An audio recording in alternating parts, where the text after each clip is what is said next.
Nature जो है किस तरीके से अपने आप को सिस्टमेटिक बनाती है। आप उसको नेचर कहिए, गॉड कहिए, खुदा कहिए, परम परमेश्वर कहिए, आप उस शक्ति को किसी भी रूप में माने, लेकिन देखिए नेचर कितनी अच्छी तरीके से, कितनी बारीक तरीके से अपनी चीज़ों को मैनेज करता है, ऑर्डर करता है। आप देखिए, फल अगर गिरना होगा, अगर कोई चीज़ नीचे गिरनी होगी, अगर कोई भी चीज़ ऊपर से नीचे गिराई जाए तो वो कहाँ जाएगी? कहाँ जाएगी? कभी भी वो आसमान में जाती है क्या? समझ में आ रही है बात आप लोगों को? तो नेचर ने अपने आप को बहुत ही अच्छे तरीके से व्यवस्थित किया हुआ है। यानी हमेशा 2 + 2 क्या होते हैं? 4 होते हैं। मैंने पहले बताया वक्त की हमेशा कमी रहती है। नेचर के हर काम में एक आर्ट छुपा हुआ है, और नेचर राई बराबर की भी गलती की गुंजाइश उसमें नहीं रहती है, उस परमपिता के काम किए हुए। जैसे आप देख लो, हमारे पास आंखें हैं तो हम क्या करते हैं? देखते हैं उसको, और इस ऑर्डर को जो ब्रेक करता है वो नेचर के खिलाफ जाके काम करता है, और कभी भी फिर नेचर उसको उस तरीके से आगे बढ़ने नहीं देती है। देखो, इस नेचर का जो करिश्मा है, जो इसकी करिश्माई ताकत है, अगर इस ताकत के एक जर्रे को भी आप पहचान गए, जानने की बात छोड़ दो, सिर्फ पहचान गए, तो आपकी लाइफ 360 चेंज हो जाएगी। मैं एक छोटी सी बात आपसे कहना चाहता हूँ, आप बड़े ध्यान से समझिएगा।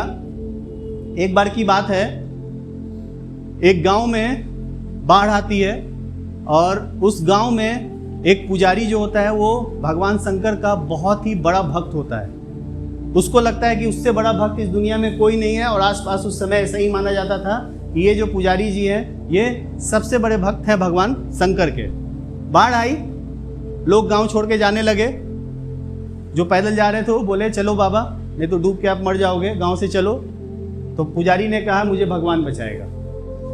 फिर बाढ़ की मंदिर के दहलीज पे बाढ़ पहुंची, तो बैलगाड़ी से जाने वाला एक बैलगाड़ी वाले ने कहा कि बाबा चलो, नहीं तो आप डूब के मर जाओगे।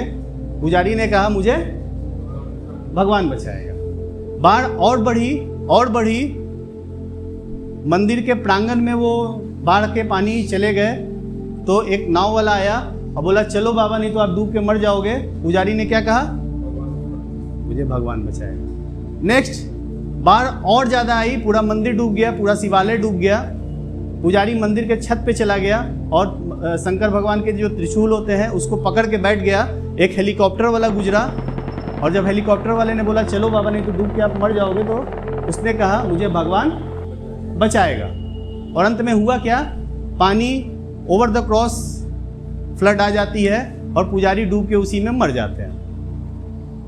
अचानक उन्होंने कर्म बहुत अच्छे किए थे, स्वर्ग के दरवाजे पे वो पहुंचते हैं, और जब प्रभु भोलेनाथ के दर्शन होते हैं, बोलते हैं मुझे अपने इष्ट देव से मिलना है, तो चलो मिलाया जाए, आप स्वर्ग में हो, जो आप कहोगे वही होगा।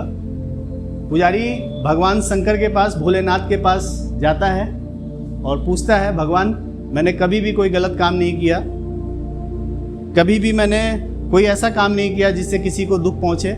मैंने हमेशा पूरे दिल से आपकी तपस्या की, प्रार्थना की, लोगों का भला किया, फिर आपने मेरे साथ ऐसा क्यों किया?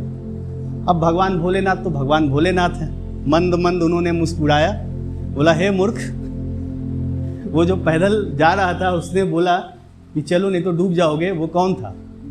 जो बैलगाड़ी वाला जिसने बोला वो कौन था? जो नाव वाला था वो कौन था? और जो हेलीकॉप्टर वाला था वो कौन था? तुमने मुझे पहचाना ही नहीं और तुम डूब के मर गए। क्या सीखते हो आप इस कहानी से? क्या समझते हो इस कहानी से? जितने लोग यहाँ पे बैठे हुए हैं बड़े ध्यान से समझना, और जो लोग मुझे आज सुन रहे हैं, चाहे वो यूट्यूब पे हो या फेसबुक पे हो या किसी भी सोशल मीडिया के प्लेटफॉर्म पे हो, बड़े ध्यान से समझिएगा कि हुआ क्या। हम लोग हमेशा एक सच्चे प्यार की तलाश में भटकते रहते हैं। हम लोग हमेशा सोचते हैं कि काश कोई ऐसा काम मिले जहां से मैं लखपति हो जाऊं, करोड़पति हो जाऊं, अरबपति हो जाऊं। तो क्या ऐसा कोई काम है? मेरा जवाब है बिल्कुल नहीं, भूल जाइए।